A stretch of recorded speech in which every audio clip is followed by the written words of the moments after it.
My favorite one is when guys are on my fucking boot camp and they're like, well, London Day Game model says that you should blah, blah, blah. And I'm like, then go fucking take London Day Game boot camp. Why are you here right now then? I don't give a fuck what they say over in London Day Game right now, okay?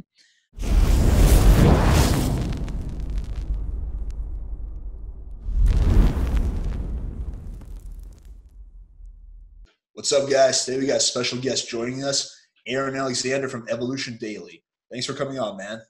Bro, I'm looking forward to talking to you. Let's do this shit. I'm looking forward to having you. I appreciate that you got the shirt off, showing off the bod for playing with fire. I've been working out hard as fuck, and something I just want to say real quick too is I plan on bringing like serious fucking. I want to bring fire on this interview right now. I know that you guys are you're the Tinder dude, and so I don't want to have this be like, pickup was like what changed my life forever. I want to bring like hardcore tactical shit. So let's fucking do this. Let's go. I appreciate that, man. And that's what we're all about. We're all about like real shit, not little woo-woo concepts. But so kind of this kind of gives us a good starting off point. So I think one thing that you and I have in common is we both think sexual market value is important. It's very important. What's been like, I know I took a look at some of your earlier content like 3-4 years ago, and hope you don't mind me saying you're a little out of shape now. Now you're in good shape. So what caused you to like get motivated to get in shape? What was that all about? I don't even know where to fucking start with that one, dude. I mean, my earlier content, my T levels were low 300s, high 200s. I had low T. I was fat as fuck. That was just a different human being in those videos, honestly, But, I'll start with the fact that I was just fat as fuck my whole life, right? Like just from age 9 forward, I was trying to lose weight. Like I knew I was a fat kid. So I would go like run around my block at like 2 a.m. and shit like that, And then basically I discovered pickup when I was 22 years old. And it turned out that like wanting to fuck a lot of girls was what the motivation was that I needed to actually like lose weight. So how did you discover pickup? RSD Tyler. Oh. I just was always like pretty much after high school, I just got fatter and fatter and I just drank like crazy and my life sucked. And I had this one buddy that was, he was just like a motivational dude, he wasn't into pickup or self-development. He just would try to be like, man, I believe in you, man. Like you can do stuff. And he would send me content here and there from YouTube. And one of the videos he sent me was an RSD Tyler video. And it was Tyler just talking about getting rid of depression, right? But in that video, he would keep saying shit where he was like, now when I'm out at clubs and I'm talking to girls, now when this comes to picking up women, when this comes to dating, and I'm like, why is this dude talking about picking up chicks? So I go to his channel, and that was literally like, that was the moment I discovered pickup. And I was at my parents' house up in Grafton, Ohio. So I ended up the next day driving back down to Columbus, and I started going out the night after I discovered pickup. What were your early results like? Dude, I love when I'm able to have my friends from back then talk about what it was like being out with me, because I was just severely fat. I had bad acne, and I would just get wasted, and I would just run around the club like until I got drunk enough, right? Because I would start off just standing around and thinking about what I wanted to do. Then I would get wasted, and I would just go lunging myself at girls and just, hey, what's up? And I'm trying to do the pickup thing. And it took a while for me to really start actually getting laid. There's a couple different girls that were like my first 2 lays, and it was about 3 months into the game. So it took me about 3 months really to get like my first lay. And then after that though, it was like 8 girls in the next like 3 to 4 months of game. And it was this upward spiral culmination of me discovering game. So I'm like doing that, right? Then on top of that, I'm losing weight, and I'm losing weight rapidly. I just go all in on the keto diet. So I'm dropping from 290, right? I lose 20. Holy shit, you were 290? Bro, I might send you like some fat pics of me or some shit. Yeah, bro, just so you can. How tall are you? You're like the same height as me, right? You're like 5'11", 6 feet? I'm 5'11", yep. Yeah. I was 290 and I was low T, so I carried the fat terribly also, bro. It just flowed off my body, It was brutal. It was a rough situation. So you had me like going out a lot, losing weight. So now I'm like looking better, which is going to get me more results. I'm feeling more confident, which is going to give me more results. I'm just learning game in general, which is going to give me more results. So it just culminates into, like I said, going from I had only ever fucked like 3 fat girls my whole life into then in 3 to 4 months, I now bang like 8 new girls. And I'm just like, and that's it. Like I've never stopped gaming ever since then. That's it. End of story. At what point did you get into coaching and making videos? So I was 22 when I discovered game. I started making vids when I was 25. Okay. That was when I started. Yeah. And it basically just all started with like, I would go out with the local guys, right? I would just go out with all these guys. I'd be fucking pulling consistently. I'd be, you know, just doing, I mean, what, like makeouts aren't that crazy to me anymore, but I'd be like making out with girls a bunch, whatever. And these guys would just come to me and be like, yo, like, what do you do? You know, what is this? Whatever. We all became good friends. And just several of the dudes would just be like, you should do what RSD does. Like, you should try to make pickup videos too. And at first I was just like, I liked the idea of it. And it started out as like, oh, damn, could I actually like make money doing that? Whatever. I started doing it. My videos catch on. People like my shit. And then I really like grew the passion from it because I would actually have dudes that were like, yo, your videos like really helped me. I mean, I had like 200 subscribers and I ran into this dude in Atlanta. I was down there just gaming and I had like, you know, no following yet. But this dude was like, bro, oh my God, you're the Evolution Daily guy. I remember just like all of that started to make it feel very real. But that was, yeah, I guess that would be. Yeah, it's really weird when people in like real life come up to you. Yo, you're the guy from Playing with Fire. Yeah, take a quick look at my Tinder, man. What do you think about this? You're mid set at the gym. You're like, let me see the shit. Yeah. Okay, so basically 4 years, and so you've been on YouTube for a while. You've been on YouTube for what, 4 or 5 years now? Damn. I mean, shit, I'm about to be 30 years old. Yeah, about 4 years. Yeah. I mean, there was a hiatus there for a little bit. I went rogue for like 5 months, went and worked with Justin Wayne. And then when I came back, it took me a couple months to get going again, but yeah, pretty much for about 4 or 5 years. Because I look at like your earlier videos, like 4 years ago, you look like a drastically different person now than you did 4 years ago. Like you used to have the blue hair, right? How long ago was that? Like 2-3 years ago? Bro, that was my green hair phase. That was wild. But yeah, that was about 3 years ago now, I would say. Okay. Yeah. So you've gone really heavy on focusing on sexual market value. When did you get into TRT? Damn. Now I think this coming November will be 2 full years, I believe, of being on it. Either 2 or 3. But yeah, man, it was something where I got tested originally, I think because I would see guys making fun of other people for having low T, right? Like in pickup groups and shit, and just around the internet in general, like low T, like low testosterone. And the crazy thing was like the shit people would say, I was like, oh, that's kind of me. Like, I feel like that's kind of me. Hope I'm not one of those guys with low T. Yeah. And I started doing research, man. It just all kind of like added up, man. Just a lot of the symptoms and stuff, you know? And so I went and got tested and I tested very low. And I was like, man, this sucks. Like it was a blow to my ego, right? It was like, oh shit, the shit that makes you a man, like you don't have that. It sucked. And it wasn't as talked about either when I first was like getting on it. Like right now, I feel like everyone you meet is like, yeah, I'm on a cycle right now, actually, dude. I'm shooting D-ball into my fucking ass cheeks. But so it was like a blow to my ego. And I tried just improving it naturally for a while. So I did a lot of zinc supplements. You know, I'd read shit online, eat more eggs, eat more steak, whatever. I went and got tested again like 6 months later, still very low. And I was like, fuck it. So I went through the whole process, which is difficult when you're as young as I was trying to get on it. And I eventually got on. So. Yeah, I mean, I think there's I like that you have a video on TRT. Like a lot of people will not come out and say it. Like there's this whole little stigma about it, especially in the fitness community. Even though we're more in pickup, in the fitness community, 99% of those guys are on TRT and HGH and a bunch of other shit. But very rarely do they come out and say it, right? So I have respect for anyone that can be like, hey, this is what I do. I made a video on TRT about 2 months ago. I've been on it for a year. And I have absolutely 100% zero shame about it. If it's something that helps you function better, helps you live a higher quality life, and also helps you look better, there's no victim. You're not hurting anyone. Wait, I want to make sure I understood correctly. Did you say that you're on it? Yeah. Oh, I've been hell on yeah. TRT for about a year now.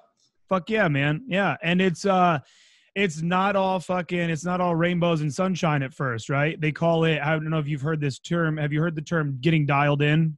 Yeah. Right? It's like you start off and you get that first little boost when you first have like you still have your endogenous and then the exogenous that you're now shooting. And so you start off there and you feel like Superman. You're like, oh my God, this is amazing. I literally felt it next day. And you really will feel it immediately. Then your natural starts to crash. That whole system comes into place. You've got to learn how to balance it with anastrozole. A lot of people do different aromatase inhibitors to prevent the estrogen from going up too much. It's a science, right? But then once you figure out where your body feels the best, where you're the most mentally clear, all of that, and you just start kind of going off of your own regiment, dude, it's just, I'm never going to get off this shit, ever. I'll never even consider it. Yeah, for sure. I mean, well, I also think that aromatase inhibitors are not necessary for everyone. Like, I personally don't take one. My estrogen just naturally does not go high. Even when I go higher on the dose, my estrogen always stays in check. So I think that, did you get on aromatase inhibitors right away, or did you wait until your estrogen went up before you got on it? So I started right away with doing them. And my theory, because you'll see different corners of the internet, right? If you do enough research, you've got doctors that are like, I always prescribe an AI. And you've got a ton of people that are like, this shit's terrible for you. You don't even need it, blah, blah, blah, right? At the end of the day, what it comes down to is everybody's body is going to, what's the word? Aromatase, I guess, aromatase. It's going to turn testosterone and estrogen differently. And what I actually think it mostly comes down to is body fat percentage.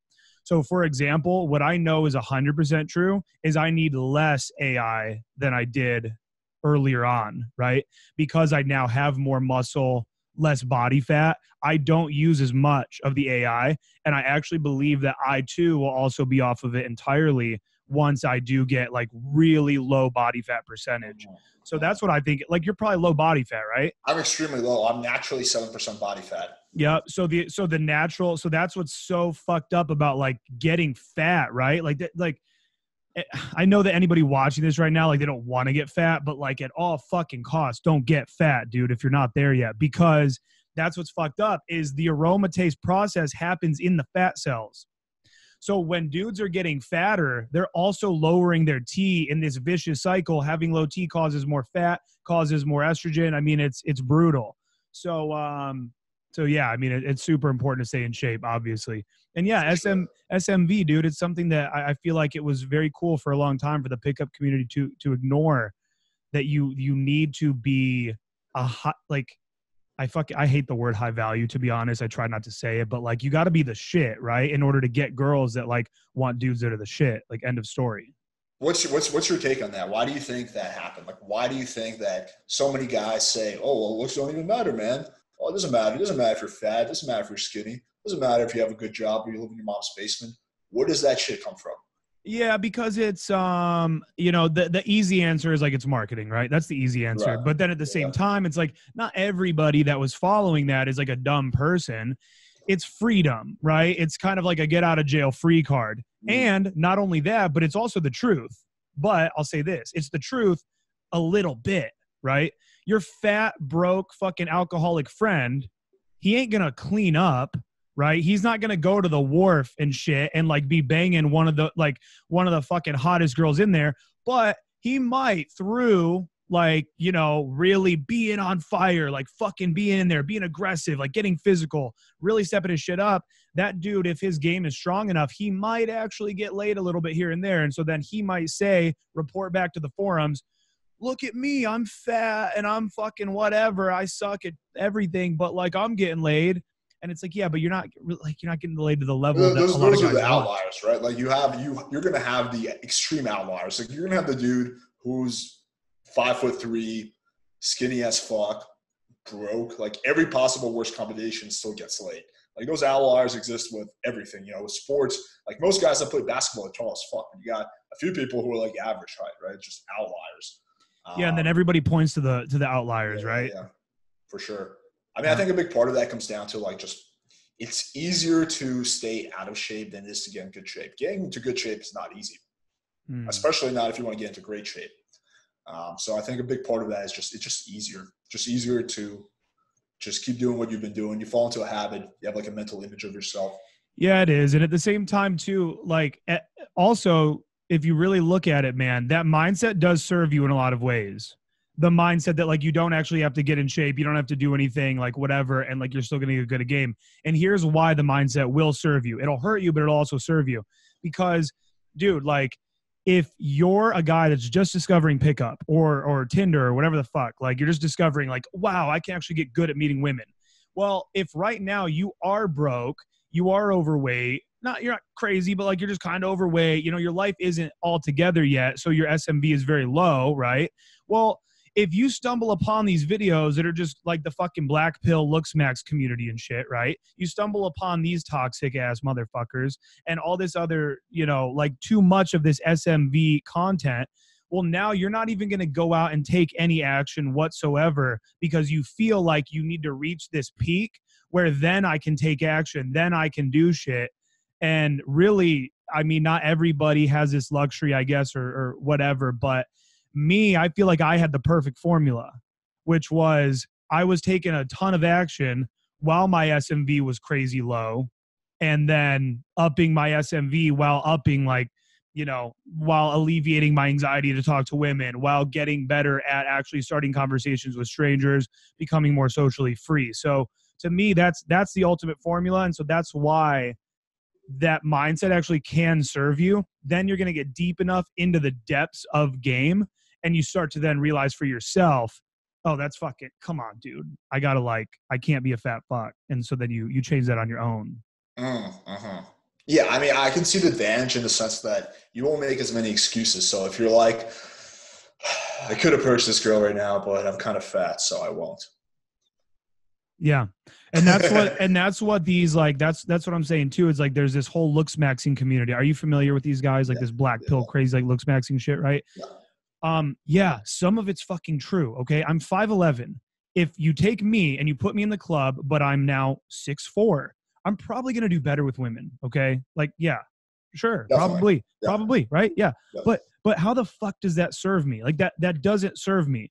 So you get these guys that because they watch so many of these videos, they obsess with all of it so much that they now just become obsessed with every little feature of their face and their, what's the one, like their cantled till of like the sides of their eye and how it's, you know, and it's like, bro, sure, it might matter a little bit, but put your focus where like it's going to serve you. Yeah, I agree with that. I think it comes down to what you can control, you can't control. You cannot control your height. That's outside of your control. You can control your body. So it makes no sense to obsess over height, and it makes sense to reasonably obsess over your body with diet and fitness. So again, you know, you can make your face look better by getting to a low percentage body fat, but you can't change, you know, the shape of your face like drastically unless you do plastic surgery, which is kind of a weird move if you're a man. Well, look, man, here's the thing. I mean, I see these guys get plastic surgery. I don't think it's that weird of a move. Like, really, if you, I mean, well, you and I, bro, I mean, we're pretty decent looking white guys, right?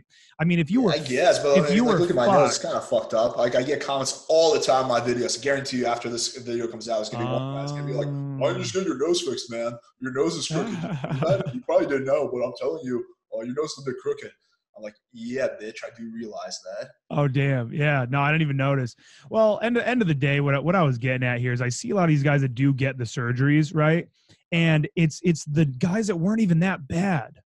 I mean, you know, when you see a surgery where like the dude was really fucked up, like he had almost a deformity, you're like, oh, that's great, man. But then these guys are like decent. They're already like decent looking guys. They get obsessed with looks maxing. It poisons their mind. They get some fucking crazy cheek implants and all this weird shit.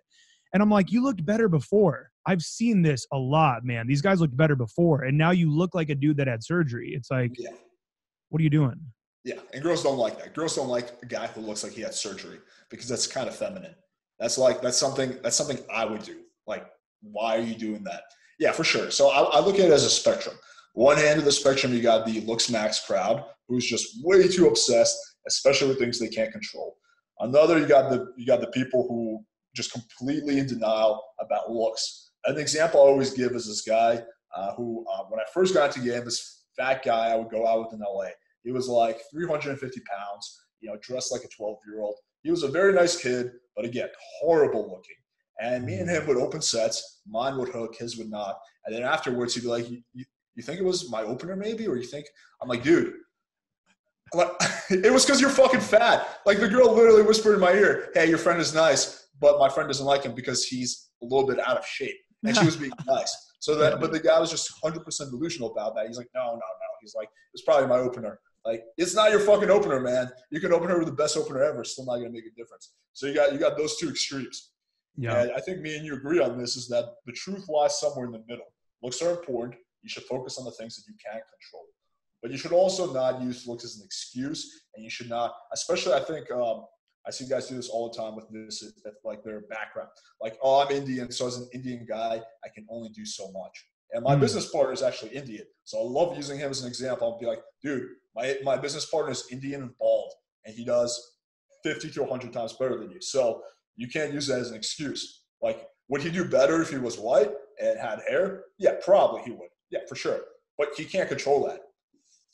So I think that's kind of that would be my thoughts on that. Yeah, I like Justin from Let's Get Girls. I actually have. Do you know him? Have you seen his stuff? No, I'm not really familiar with him. Yeah, so I actually have like barely ever actually talked to that dude, but I have so much respect for him because I think he did what most like Indian and Asian dudes need to do, right? Which is he became like fully westernized in the sense that like he almost went overboard. He's like full on like fuck boy, club promoter, just even the way he talks and shit, he just talks like that, right? And I think that what he has done really is, I mean, sorry to hurt anybody's feelings here, but like these stereotypes, right? I mean, Indians, Asians are traditionally going to do, it's going to be a harder uphill battle for like hot white girls, right? For sure. The way that I see Justin is I feel like he is so much into like that fuck boy kind of like embodiment that it just doesn't even seem to phase him. I feel like he gets a bunch of white girls, and I just think that a lot of these guys need to, it's almost controversial to say this, but like you kind of got to like ditch your culture in a lot of ways if you fucking plan on like doing really well with like badass white girls. If you want a beautiful Indian wife, then fucking stay super Indian, right? But it's like you have to become like, these girls want Western, step outside of race. It's more of like the culture. These Western chicks, they want dudes that are like fucking Western dudes, right? For sure. Different values. I mean, it's really common for Indian and Asian guys to be only into white girls. Like, I'm like, what about Latinas? They're like, no, only white girls. I'm like, all right. Yeah. So big piece of advice I have is get fucking jacked. Like, if you're an Asian or Indian guy who's ripped, your success with white girls is going to be a lot better because even though they might not be attracted that much to your facial features, they will be attracted to your body, and you can just fucking ride that wave. Like, I have a few Asian guys in my mastermind who are jacked as fuck. They get plenty of fucking white girls. They'll be like, oh, you're my first Asian, but I really like your body. Bam. Chang knocks it out of the park. One of my chicks had this hot ass roommate, stupid hot white girl, right? Like I'd be over at like my girl's house and be like, hey Victoria, like just fucking, she was so hot. And she ended up with this jacked ass Asian dude, like this dude that's like Filipino or some shit. He wasn't like, it's not that he couldn't speak English. Like he spoke good English, but there was still even a little bit of an accent there. So that's a good piece of advice. My piece of advice for guys that are like out in the field, right? When it comes to gaming as a minority, or fuck that, not even as a minority, if you're gaming somebody of the different race, right? Bring up race. Talk about that shit, okay? Like, people are trying to hide from it. People are trying to run from it. They're so caught up in the fact that, like, me being an Asian makes me, less attractive or whatever, that they're trying to hide from it. So I knew these Asian kids in my hometown who, like, they quit the game a little while ago, but they would do this funny shit, man. They were these twin Asian guys, and they would go up to these girls and they'd be like, hello, I am Dragon Twin number 1. This is Dragon Twin number 2. And like the one kid would be like, would you like my egg roll? And then, but they talked normal. So then afterward, the girls would be dying laughing. And then they'd be like, I'm fucking with you. What's your name? Like they'd turn it off. Right. And dude, when I talk to black girls, when I talk to Asian girls, I talk about like, I can tell you're super into white guys, right? And they're like, yeah. And I always tell guys like, go up to these girls and be like, you know, open however you want, like have a good little fucking conversation for, you know, Right. 5-10 seconds, whatever. And be like, I can tell you probably exclusively date Indian guys, right?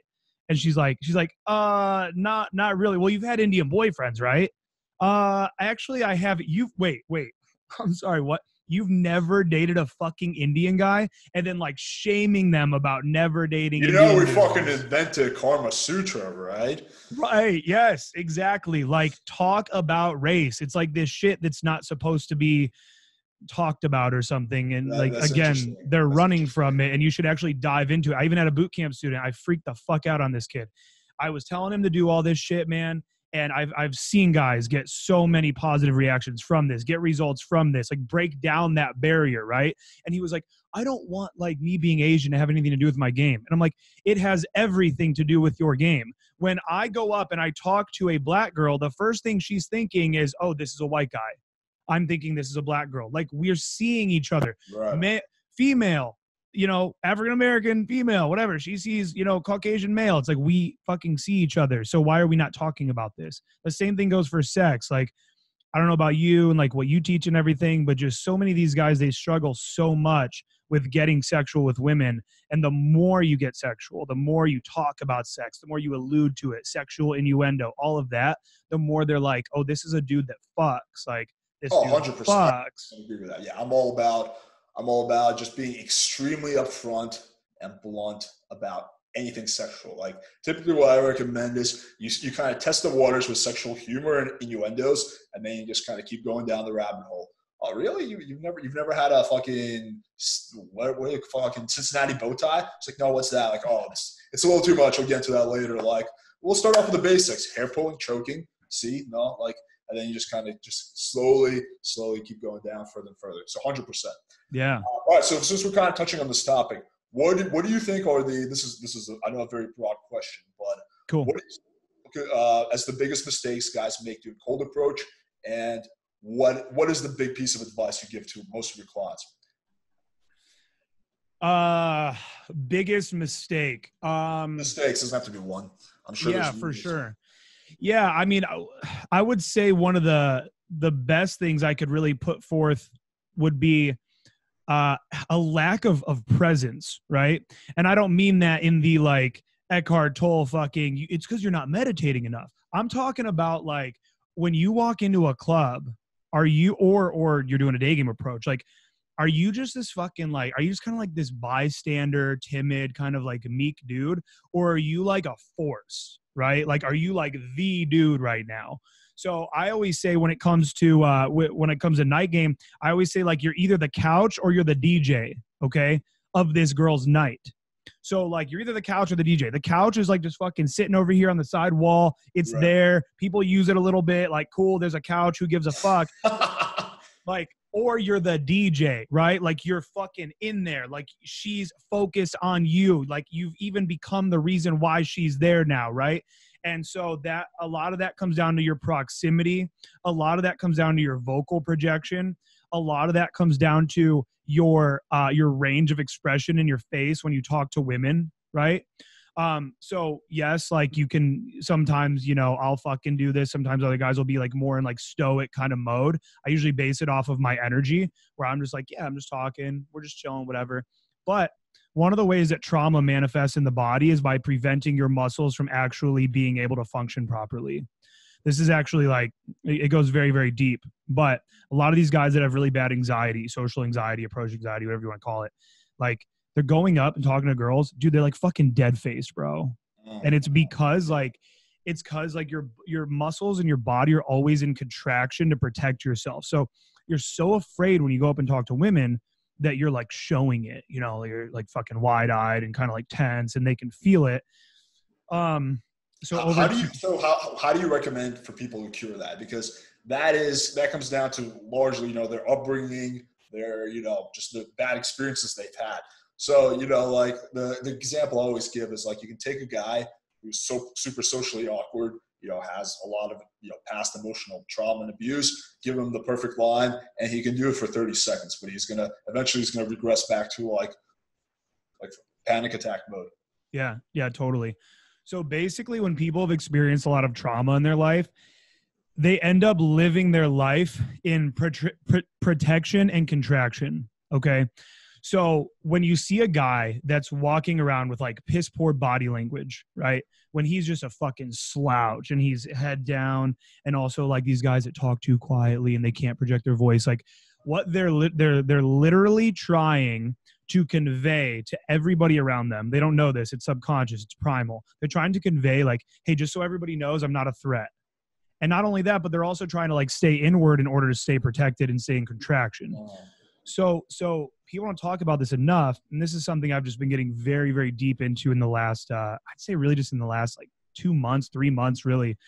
They call it somatic trauma work, but basically noticing all the things that these guys are doing. So anybody watching this right now, it's like, notice what you do throughout your day. Become mindful, first off, of the way you're sitting, of the way you're walking, of the way you're talking. Like kind of break down your conversations with your friends that you just had or work or whatever. Just kind of like become mindful of your behaviors.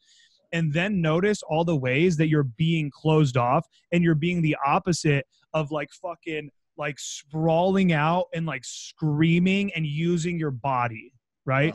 Because that's the opposite of contraction. That's expansion. That's why Conor McGregor does the fucking swinging shoulder walk. Shoulders, yeah. You know, right? That's why like fucking chin up, because it's like, yo, I'm like so fucking tough. I'm cool with being vulnerable. Chin down is like, you know, like please don't fucking eat my throat, you know, like talking too quiet again as to not potentially draw attention from the other potential alpha males in the area that might want to fuck you up, especially if you're talking to women. So actually like starting with the body, there's a good book called The Body Keeps the Score. And so like starting to understand that a lot of what has happened to you in the past, you're not actually going to work that out through different thought processes. Okay. Like guys are going to try to like do different shit. Like I've talked to a lot of people that are like, I've been in therapy for 5 years. That shit doesn't work for me, whatever. Maybe they got the wrong therapist, whatever the situation, case by case. But learning the way that you are being in protection and contraction, and then starting out with like literally like fucking going hard at the gym, doing a lot of running, okay, getting massages even. It's like kind of deep shit. Why massages? Because muscles or so basically in this book, The Body Keeps the Score, he talks about how the muscle fascia, which is like this layer of muscle that's like at the top, where in the body that's where trauma is actually held. And this is what will actually cause people in triggering circumstances. So guys that get social anxiety, they might actually go out to the club and start like fucking cheek twitching and stuff. They might actually feel their cheeks start twitching. They might even just, if they were feeling good, they might now default into their stomach might even tense up a little bit. Their whole body just becomes tight. They have difficulty breathing. And all of that, again, is this contraction. And plus getting massages is just self-love anyway. Massages are fucking dope. So basically what you're kind of talking about is a combination of massive self-awareness and cognitive behavioral therapy, right? Or am I off? I actually don't know that much about CBT. I've heard of it a lot. I think it's something that I definitely need to lately I've been really, especially with this quarantine and shit, I've been really trying to expand my knowledge base right now, which is when I got into basically this, roughly taking action. It's built on self-awareness. So you have to be first aware of the behavior and then taking conscious action to rewire that behavior. So, you know, for example, if you're always sitting like this, first self-awareness, okay, I have bad posture right now. And then CBT would be, okay, let me sit up good. And then just doing that time after time again, it rewires the habit. And it's scientifically proven. Like it's a, very effective form of therapy. It's supposed to be for depression, for example. It's supposed to be like just as effective as antidepressants, right? Which is pretty impressive.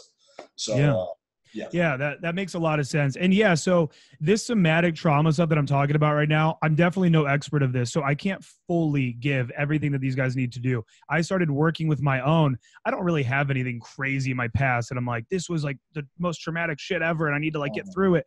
But I started working with this chick who is a traumatic or a somatic trauma coach.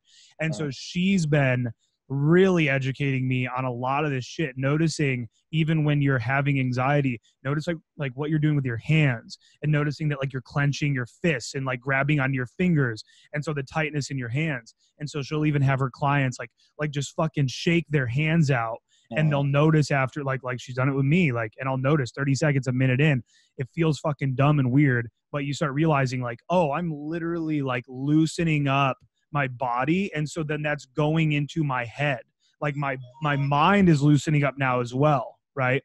So there's that. Right. And I recommend everybody to look into that. But what you just said, CBT, it sounds like a metaphor, or not a metaphor, a synonym for that could be exposure therapy. Right. What therapy? Exposure. Oh, exposure. Yeah. Totally. Yeah. So these guys, I mean, again, protection and expansion, it's like they're in protection right now. They're freaking out. They think the worst thing ever is going to happen to them if they go out into the world and talk to women. They're at the club. They think this girl's going to attack them or whatever they think is going to happen. And none of that's going to happen. Right. So you have to prove to yourself over and over again. I always say the brain needs proof, not promises. So you can fucking promise your brain that like, I'm going to be able to get laid tonight, I'm going to be able to talk to girls, but your brain doesn't care. It's still going to have anxiety. So what you have to do is you have to prove to your brain that these girls are going to want to talk to me, and just go up and fucking talk to some girls. And like, you're going to see that nothing bad is going to happen to you. For sure. Yeah. I call it desensitization. But yeah, exposure therapy, they do it with OCD. Like someone, for example, who's deathly afraid of elevators, right? They get them a little closer in an elevator, nothing bad happens, a little closer, then they go in the elevator, they open the door. And eventually when you do that, you basically rewire your brain to say, hey, it's actually okay to be in an elevator. Same thing, but just talking to girls. You know, it's like I was interviewing Chris Alvino. I'm not sure if you're familiar with him. He's a BDSM sex coach. He's saying like initially he was afraid to even be around a girl. So his fight or flight response would go off. So he would just slowly like get closer, maybe stand next to a girl and not talk. Then he was an extreme case. I'm not saying that the average person needs to do this like this. He was just an extreme case. And then, you know, maybe talk to her for 10 seconds and his brain would see, okay, like the world didn't fucking end, you know? Yeah. And then just keep building on that. So yeah, for sure. And I always just like to remind guys too that the worst reactions that you ever get from women are from the worst women. Yeah. I always have to remind guys of that, right? I always say like to my students all the time, I always say like, think about like a very high quality woman in your life. So like your sister, your fucking mom, like just like somebody that you really respect is like a high quality woman. Well, now imagine some guy like comes up to her in a respectful way and is just like, hey, what's up? Hey, yeah, I thought you were really cute. I wanted to come say, hey. Now, like, imagine that quality woman being like, you can get the fuck out of here. Bye. Like, go away. It's like, no, she's not going to do that. It's going to be the fucking dummy at the club that is already a very low value individual that's going to behave in that way. So what happens is these guys that get deep into pickup, they start to, when they don't focus on what I just said, then what happens is they start to base their entire self-esteem around the opinions of like the lowest quality people. And it's detrimental. You're like, I can't believe that girl didn't fucking like me. That girl's nobody, dude. Like, she watches Netflix all day and then shows up here at the club and she's hot because her thyroid function is still healthy. She hasn't hit 24 yet. And so she behaves. That girl is going to be addicted to meth in 5 years, man. Yeah, I never thought about that, but it's definitely 100% true. Like, all the girls I've ever dated, like, the girls that I was like, you know what? Aside from sex, I really like this girl and I want to be in a relationship with her. I can't imagine a single one of them, even if the guy approaches her in an extremely chody way, telling that dude to fuck off, every single one of them would be at least somewhat nice about it. Like, hey, I'm sorry, I'm just here with my friends tonight. Thank you, you know, for saying hi. Like, every single one of them. I cannot imagine one of them being like, fuck you, you're a piece of shit. You probably got a small dick. You're low T. Go home, like, whatever. Yeah. And now imagine some of these shittier girls you've known. You're like, oh yeah, I could totally see her being that way. And so again, for sure. The girls that I fucked once and then didn't want to hang out with again because they were just massive pieces of shit. Yeah, for sure. I can see them doing it. Yeah, they're the ones. Are you going to buy me a drink or are you just going to fucking waste my time? Fuck off. All right. So this brings me to an interesting point. So This kind of goes into external versus internal game. And I see, this is just my observation, I see some coaches very, very heavily just focusing on external game. And my counter argument to that is you can have a guy who you teach him all the best theory. Like there's guys out there in my mastermind group who know a lot more theory than I do. They've read, like, I follow some coaches just to be familiar with people's content. I don't like religiously watch pickup videos. First of all, I don't even think that's healthy to just be like watching pickup videos 24/7. In addition to that, you know, there's just basically there's people who know a lot more theory than me, but they're so fucking socially awkward. Their internal sucks so much. They're afraid of escalating. They're afraid of, you know, any kind of intimacy or opening up, that my results will be better than them, you know, 9,999 times out of 1,000. Then on the other end of the spectrum, I see coaches who only focus on internal game. I'm not going to mention any names, but I think people watching my channel know who Name somebody. Name somebody. And they watch, so basically people who are just focus on internal game, which is basically what a therapist does. That's good, but if you don't, but a lot of guys are getting into this vast majority of the time because they want to have a better sex life, or they want to have a relationship with women. You know, they might not even want to just have one night stands. They want to have a girlfriend. And also, it's going to be hard to accomplish that if you're just focusing on the woo-woo, whatever fucking, you know, like, hey, everyone feels good, like, go home and be happy type of shit. So it sounds like from what you're saying, your approach is kind of in the middle, right? You focus on both. Yeah, they're both important. Yeah, for sure. Yeah, and when it comes to the external game, right? So the first course I ever created was just based out of what I saw everybody fucking struggling with. It wasn't just like, oh, I need to make a course, whatever. I followed the business model that people tell you to follow, which is like, over time, your audience is going to tell you what they need, right? Can you elaborate on that? What specifically did you notice most people were struggling with? I called my first course Engage because I felt as though these guys cannot have engaging interactions, engaging conversations, specifically conversations. So my first course, although I included some inner game stuff in there, it's like literally what the fuck to say in all these different situations. It's different openers. And then guys always say, I understand that opener, but then what do I say afterwards? And so then I give them then like the full fucking conversation structure to follow, right? And so the reason why I think that that's important is because if you take this dude he has some social anxiety, but he's not terrible, right? He's just like, he's a little on edge. He kind of sucks with girls, whatever. But if I can give this guy this cool little 5-line structure to follow that gets him in the door, right? Well, one, that's actually going to alleviate approach anxiety, because you know you're not just going in and winging it. So if you go in with a little bit of a plan, I always say the difference between a random dude and an MMA fighter, they're about to fight, right? The MMA fighter, like, he just knows what he's about to do, so he's like calm. The random dude is like, oh, fuck, he's freaking out. So if I can give a dude some structure, yes, it's not going to heal the fucking wounds of his father abandoning him, but it's going to get him in the door and see that, like, oh, this girl is smiling at me now. We're talking. She says something, and then it turns out you have some commonality. Oh, I actually used to kind of live over there. Oh, no way. Really? Yeah, right by the Taco Bell. Oh, we go to that Taco Bell all the time. Like, if I can get you in the fucking door, right? And then also a lot of these guys, bro, like, they're just some of these guys have never even had a female friend in their life. And that was a big epiphany that I had. Like 2 years into coaching, I was like, you know what? I think I almost leave out too much of what I even know about women just from straight up like being friends with chicks in high school. Uh-huh. It's like a lot of these guys, they're straight up like, I don't even know what to talk about to a woman if she agreed to go on a date. So even that alone holds them back from even the initial approach going well. Yeah, that's actually very true, because commonly I'll say, hey, listen, when you do a photo shoot, run your pictures past females, you know, like 4 or 5 girls. And some guys look at me like I'm telling them to fucking, you know, build a skyscraper. They're like 4 or 5 girls. I'm like, yeah, just 4 or 5, you know, 3 or 4 girls, and you know, man, just send them the pictures, nothing crazy, and just see what they think. Yeah, for sure. Do you know? I don't know one fucking girl. 3 or 4, get the fuck out of here, man. Like, I'm like, all right. So I fucking have to ask my booty calls about their pics, which is always interesting. Hey, Yeah. babe, what do you think about this random dude? Uh, but yeah, sorry, go ahead. You were saying that I was just gonna ask if you knew about Photo Feeler. photo feeler, it's not that great. Oh. I've tested it pretty extensively, comparing what. So I think the gold standard for whether something's a good picture or not Mm. is asking 4 or 5 attractive girls in your demographic and asking them in the right way.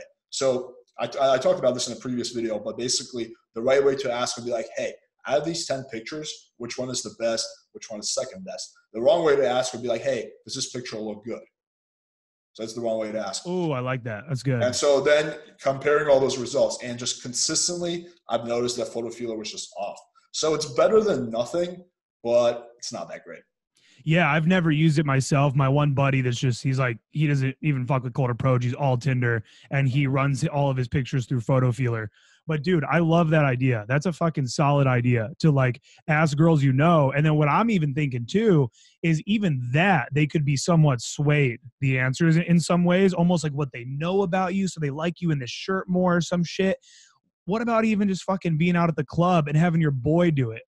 So like I could give my dude my phone, you know, and we're just out clowning and having a good time. I could give my dude my phone and have him go up to these girls and be like, hey, and then that question you just asked, of these like 5 photos, which one do you think looks the best? And see what these girls say. And they're, you know, it's fun. Like everyone's having a good time with it. Like, oh, not that one, you know? I feel like you could get some good, So some good you're answers. right. The best, the goal, so I've said the gold standard, the fucking platinum standard is when you have a buddy of yours send your pics to 4 or 5 of his booty calls. So me and my buddy Blake would do this all the time. I'd send his pictures to my booty calls. He'd send his to his booty call. So there is no fucking bias at all. So yeah, that's the best. Good. I feel That's like good. for most guys though, that's like way too insane. But yeah, 100% agreed. Because Yeah. there will be like a little bit of that bias. Like the girls already likes you most likely, especially if it's a girl that you're hooking up with now. I find old booty calls are better than new booty calls when it comes to feedback. Because new ones are just like, yeah, babe, you look good and everything. Yeah. Listen. The old ones are cool with like roasting you and shit. Yeah, they're like, fuck this guy. Fucking hasn't called me in 6 months. Yo, you fucking got fat, bitch. Or like your nose is even more crooked now. Yeah, they're down to. I got roasted by one of my old regulars just fucking today. She was like, I commented on her friend's post. Her friend posted some like hot ass pic where she's out in the woods, and I commented on it, and I was like, "Yo, I just got a fire pit. How much for those logs behind you?" Like just like a funny ass comment. And then my old girl hit me up and was like, "I love how you're always fucking creeping on my roommates." And so since she's attacking me right now, it'd be a great opportunity to send her like 5 pics of me and get some real answers out of her. That'd be a good move. Yeah, it's a good deflection too. All right, listen, instead of talking about how I fucked up, let's talk about, and I don't even want to say fucked up because it's not fucked up, but like instead of talking about things that you think are negative, let's just give you more pussy. That'll solve all their problems. Yeah. So kind of building on what we said earlier, I love asking this question whenever I interview someone. Why do you think that, in your opinion, why does 99% of the pickup community just absolutely fucking suck? Because this blows my mind. It blows my mind that like in the forums, the guys, like for example, if you're in my group, I make sure that you have the right information. I'm not sugarcoating anything. Mm-hmm. And I do think that my group, probably does better than most groups, but still I see a lot of guys who are not having the results that they should be having based on their sexual market value. And in some other pickup groups like Reddit Seduction, it's fucking terrible. I'm like, you got 10,000 dudes, not one of them has ever seen a vagina. Like, how's this even statistically possible? So what is your opinion on that? I just want to first off say fuck you, Reddit Seduction, for banning me back in the day. They banned me too. They banned me a month ago. Bro, they literally, dude, I would post my infields and people would go crazy over them. They'd be like, oh my God, like, holy shit, like, this is the most natural shit I've ever seen. And then people would comment and roast me, and then they just didn't want me posting infields. They didn't want me like self-promoting my infields. It was really weird. Did they give you a bullshit excuse? Nah, they just banned me. They just banned. I don't even remember. It's been years. They said my title sounded too like something you would see on Pornhub. I was like, all right, so I've been on Reddit for 4 years. I have like, dozens of posts with 100+ upvotes, and you're going to ban me without a warning because my title violates some rule that you guys don't even have written down, something you just pulled out of your ass. did your videos or whatever you were posting, right? Did it show you, like, was it you talking about like a girl you just fucked? Like a girl that like, yep, exactly. This is why. Because most of these guys on these forums, which this will lead me into my next thing, I guess, or to answer your question, right? It's because you think the moderators of Reddit seduction are getting laid? Are you fucking kidding me? Zero chance. So you're probably having some fucking like hot Latina on there. Like, look, I got her to come over and fuck, whatever, right? They see a dude like me that's actually out fucking gaming, this hot girl that's like into me, like we're having a good time. And they're like, this is marketing bullshit. Because they just want the posts that are like, guys, it's been 8 years and I still can't. And they all want to comfort each other and suck each other off. So that's okay. I spent 9 years. Yeah. Oh, I feel you, bro. I'm 9 years in. Okay. So to answer your question, right? So here's the answer. 99% of people also fail at business. 99% of people also fucking graduate from college and don't end up getting a job in the career that they ever like actually wanted, right? Like at the end of the day, most people suck. They just suck, all right? And it's like, you know, most people fucking suck, right? And so the reason why most people suck at anything is because they're going to go through the motions. They're going to go through the fucking motions, okay? So if a guy decides he's you know, he's like, okay, I love pickup, this is going to be cool, this is going to be awesome, whatever. Dude, like the guys that really suck and never end up getting results, they're not out taking a lot of action, for one. But action's not always the answer either. It's properly calibrated action. I always say that the ultimate formula to game is self-amusement tied in with properly guided sexual direction, like movement forward sexually, right? So it's having a lot of fun, like fucking being this whirlwind of like fun, positivity, energy. You're being funny. You're clowning her friend. You know, you and her friend are fucking around now. You're back to this girl. It's all crazy and fun. Then on top of that, pulling that all back and being like, yo, so for real, like where you guys are staying over near here, and then like fucking, you know, leading sexually. But the reason why most of these guys suck is because they're going to go out and they're going to go through the motions. You know, Aaron said to use this familiarity opener. So he says it's going to, you know, bring me results. So I'm going to go out, I'm going to use this familiarity opener, and I'm going to do the opener. And then I gave it no fucking heart, no soul, no nothing. I just said these words. The girl didn't like me. And now that killed my ego for the next 45 minutes till I do the next one, and I rinse and repeat. So you think that most of them don't want to win? I mean, the easy answer is like, would just be like, yeah, like they don't even want it. But they want it, but they don't want to do like, what do I want to say here? It's not just that they don't want to do the work. It's that it's so painful, okay? It's so painful to do internal work. There's this photo that I love. Like, it's on the internet all the time. I see it pop up. It's like, transformation is painful because you're both the marble and the sculptor, okay? And then it'll be this image of like this like chiseled dude coming out of marble, and he's like chipping away at himself, right? So it's fucking painful for these guys to actually go through the process of becoming more. So full circle, back to the very beginning of this interview, most of these guys, they're going out and they're being the couch. They're being the couch. They're being a bystander. In any group, they're the guy that's like just kind of to the side a little bit. Like he's not like, why should a girl care? And so what you have to do is you have to have fucking behaviors and communication styles that show the girl, that relay to this girl, that communicate to her that I'm the fucking shit. So you're projecting, you're making hard eye contact. You're not afraid to be within proximity. You're not afraid to have fucking side hugged right out of the gate and now just be holding on her belt loop, holding onto her waist while you guys are talking. You're fucking in there, right? You're bringing up sexual topics. Again, just clear, powerful voice. Something out of the ordinary comes, you know, the friend comes up and whatever, and like who the fuck's this? And you know, it's like whoa, hey, we dated back in 7th grade, like we had a thing, we'd make out under the bleachers, I broke her heart, we're trying to like make up for that now. So just whatever, dude, like you have to be a force, right? And so a lot of these guys, in order to break out of that protection, that contraction, that quiet shit, it's like it does take a lot of like deep internal work. It does take a lot of that proof over promises, like just convincing yourself, doing whatever it takes to just fucking like break out and see what it's like to fucking speak loudly, to have your chest out, to be fucking, you know, making Get her eye results, like contact. actually get laid a lot. And just or just fucking like make girls laugh and enjoy themselves. Most of these guys that are on the forums complaining and shit, they're not even like, no one's even enjoying being around them.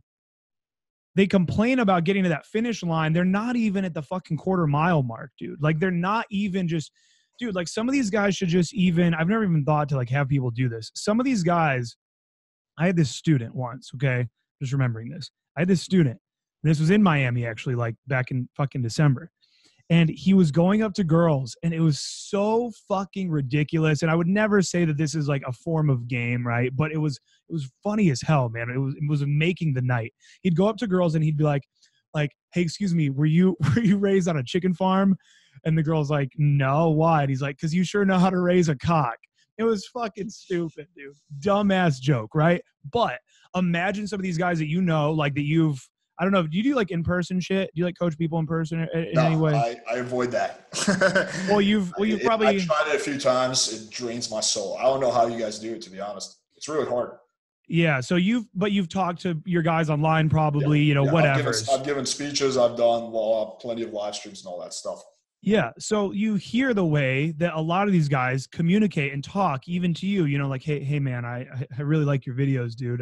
You know, whatever. And it's like this dude that's like really, really just inward and very quiet and just not this force. If he went up and did that dumbass sex joke, dude, I mean, girls are going to, what the fuck? Girls are going to get mad. Girls are going to think it's funny. His wing's going to think it's funny. Like, whatever, dude. Anything to like break out of your shell and see what it's like to actually go up and have an impact.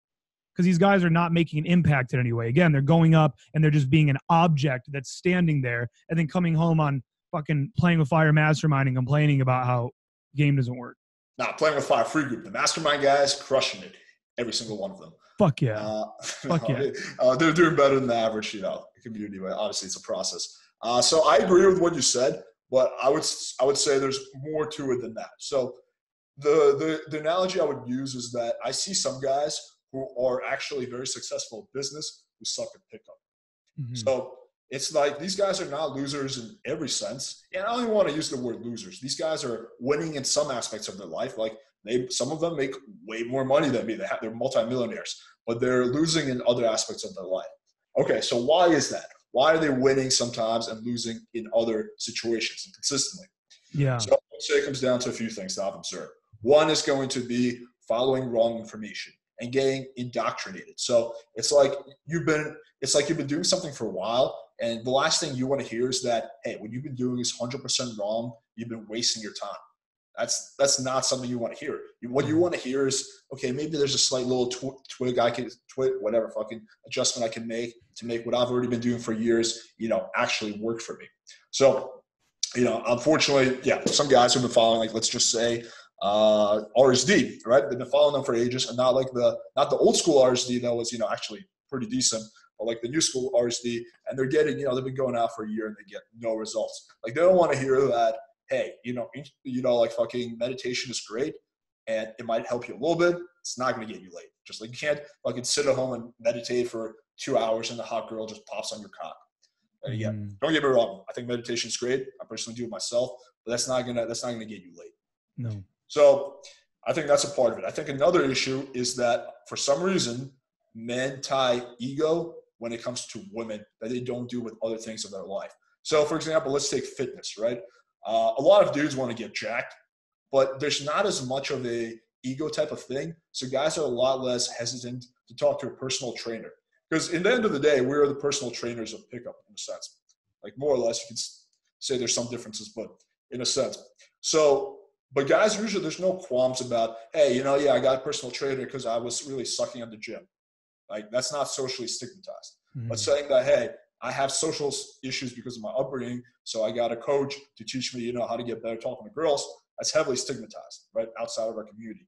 And something that most guys just have like an ego thing. Like, a big thing I hear when I tell girls what I do, they'll say, really? And guys, like, they'll be like, I totally respect that, but really there's people who actually need help with that? I'll be like, yeah, actually 95% of the male population could use help with that on some level, because most guys are not born fucking Prince Charming. So those are the two big things that I've noticed as well. Unfortunately, false information and a big ego. The guys who do the best from the guy that coaches who do the best are the guys who I prefer coaching guys who actually are new to pickup and don't actually have any bad information in their conscious, right?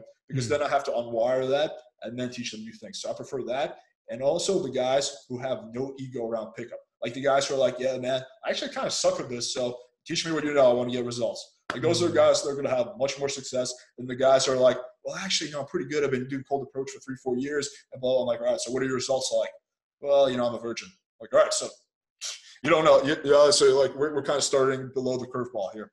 So yeah, that would be like kind of my take on that. What do you think? Yeah, I think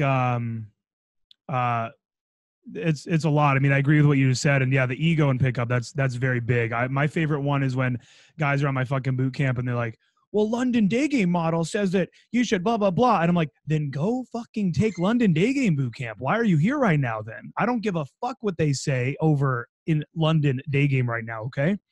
So there's a lot of ego in there. It's really funny. But I just even back to Miami, right? One of the students I had when I was there in December, fucking super rich dude, right? Exactly what you're talking about. Rich dude, very, very self-developed. He even like went and did like Wim Hof's fucking ice retreat in Poland, I mean, just and an awesome guy. I have mad respect for that dude. Wim Hof, that guy's a fucking badass. Dude, he's such a badass, man. Yeah, he's the shit. Yeah. And so this dude, even cool guy to talk to, just one-on-one, like, he's an awesome dude to hang out with. And for him, 100%, it was even what I said a little bit ago of the going through the motions. So yeah, there's definitely guys. There's guys where, we've even joked with them on the boot camp, like, wait, why are you fucking here again, man? Because they're jacked, they're successful, they're fucking awesome, but they're really there. They're just like, they've got the money and they're like, I want to learn more, man. I just want to hang out. I like the vids, whatever. Yeah. So, essentially, I think it still really does just come down to a lot of these guys that will just go through the motions. So they didn't go through the motions in their business. They did everything properly. What you were saying there a minute ago about not getting proper coaching, I think that's very, very important. But it's like they're going in and their ego their self-image that they've created almost because of their business, because of whatever it is that gives them social status, right? They're really popular in their friend circle. They've got all this going on, whatever. Well, that dude that runs this big corporation or whatever the fuck it is, it's highly respected by the board and all that shit. Dude, he doesn't want to have some fucking 21-year-old thought, yelling in his face and like, are you going to buy his drinks or what? Then get the fuck out of here. So even then, it's that they're not doing what is actually required to get results because it's too vulnerable. It's making you too vulnerable. Going up and, again, everything that we've been talking about, having fucking sexual innuendo, proximity, physical touch, all of that, fucking making them laugh, go. They can't even get themselves to that level almost because they view themselves in such high stature in these other areas that they almost view it as like succumbing down to this. Like a guy of my stature should never, dude, I've talked about this a lot to my audience, but I'll just share it with you and your people. I even had just this dumbass weird little period for like 4 months last year, or like a year and a half ago now, where I got so obsessed with the idea of high status. I just got so obsessed with it. Like, yeah, I want to be like this high status fucking guy. And dude, I upped my wardrobe. I like stepped up my fashion massively and all this shit. And I was going out and I was trying to be more of this kind of like James Bond stoic, like I'm the fucking shit. I have high testosterone now. Like, look at me. And what would happen is, so I was getting results. Like I was still hooking up with girls, but first of all, it slowed down a little bit. And not only did it slow down, but even more what was detrimental for me was that the nights that I did not pull, I felt like all I did was I went out and fucking stood around all night, and then now I went home. And that was a massive epiphany for me because I was like, oh, that's what all these guys that aren't doing well feel like. They feel like they went out, they stood around all night, and fucking nothing happened. Whereas even if I don't pull, when I'm being myself and I'm having a fucking shit ton of fun, I'm being ridiculous. These girls like, how do you guys know each other? I'm like, we fucking met on Grindr. We used to be gay. We're straight now. Like, let's get out of here. Come on. Just being fucking crazy and fun. Well, even if I didn't poll, I'm like, fuck yeah, dude, that night, this was fucking awesome. Those girls were dying, dude. That was so funny. It was a good time. So a lot of these guys that are failing, it is going through the motions. They're not doing enough sets, and they're not putting enough of themselves on the line. And that particular student, I'm gonna send him this clip. I'm gonna make sure he watches this. Once I got him to break out of his shell and get very sexual, I have this whole like 1-page manifesto. I like made the print fucking like 8, size 8 in tiny print and put it all on 1 page. Everything that guys need to know to like get sexual with chicks. And I had him like busting out a bunch of these lines. Dude, he became a different human being. He was just saying ridiculous shit. Let's cut to the chase. What kind of porn do you watch? And these girls now, he's seeing, oh, when I get sexual, they're dying laughing. They're like, what the fuck? Oh my God, did you hear what he just said? And so that turned him into literally like a different person in that fucking weekend, and gave him the realization that, oh shit, I've been like hiding from my sexuality. I've been not putting enough of myself on the line. And when I do this, it gets me tangible fucking results. Yeah. I mean, you're not going to get friend zoned if you put your sexuality out there. If you're like, yo, I want to fuck the shit out of you. That's not the guy that gets friend zoned. The guy that gets friend zoned is the guy, yeah, we're friends. Yeah. Pinky promise. Yeah. I'll have to go in on boot camps. I have to go in on boot camp sometimes. I can see when a guy's getting friend zoned. I'm like, oh, my student's been in there for quite some time. I'm like, I better really like get in there and listen to what the fuck's happening. And I hear it, and it's like two fucking gay it's like a chick talking to like your fucking gay best friend. And I go, oh, so what classes are you taking again? Oh, yeah. I love Kim. And I'm like, hey, what's up, bro? And I'll literally like in front of the girl just because it's funny. I'll be like, so what's going on between you two? You guys about to date or what? And she'll be like, oh no, I'm engaged actually. And I'm like, okay, this was 20 minutes wasted. Let's fucking move along here. But yeah, I'm sorry. You said you had another question. Go ahead. No, so what I was going to ask you at this point, what percentage of your results do you think come from day game and what percentage night game? Like, what's the split? And what do you prefer more? Oh, fuck. Well, I mean, right now, bro. Oof. Not taking the whole Corona thing. It's going to be like fucking, if you could do night game right now, then I'm going to be very impressed. Like, how the yeah, no. Easy. So I personally, I've been asked a question similar to this, which is like, if you could only do one for the rest of your life, what would you do? Like night game or day game, right? I love day game, okay? I fucking love day game. But dude, like night game for me is, I'm super passionate about night game, okay? And which a lot of people, even hearing that, maybe even some of these guys watching now, they're going to be like, well, that's crazy. Like you had Thrive, like you had so many day game infields, all that shit. Dude, I fucking love day game. Like I can slay from day game if I choose to do so.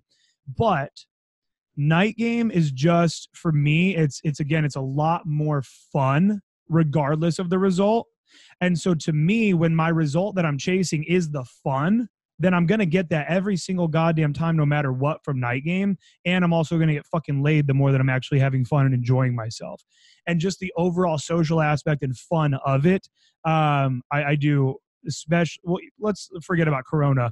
Even pre-Corona, I've been doing a lot more night game in the last, I'd say, year or so. And a big part of that too is because, like, you're running a fucking business, man. It's like, I don't want to do all this business shit from 8 p.m. to 2 a.m. It's like, I'm working a lot during the day. You know how much back end shit goes into all the things that we do, the coaching calls, the everything.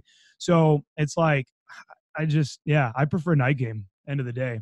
Do you do online at all? Not at all. No, except when I go to Colombia. Yeah. Oh, dude, we gotta get you a Tinder profile, man. You're leaving possibilities on the table. You know what? I've heard. What's your thoughts on Hinge? On what? Hinge. Hinge. Yeah. It's good. Okay, I've heard that one is like really popping right now. Like I hear that one's like, it's pretty good. I prefer Bumble and Hinge over Tinder. So the big three I use are Tinder, Bumble, and Hinge. The first place for me is Bumble, then Hinge, and Tinder is third. I don't think Tinder is the best anymore. It used to be like 4 years ago. Yeah. Dude, I was early Tinder. Yeah, I was on that bitch like back when it was like when you matched it was like, oh, you might really fuck that girl. It was like very likely when you match that like you're gonna fuck this chick. Whereas like these days, it's like a match doesn't mean shit. I'm on it a little bit, man. Like I personally, I just don't enjoy doing it at all. So like during Corona, I fired it up a little bit, but I don't dedicate enough time to it to like have anything actually come to fruition.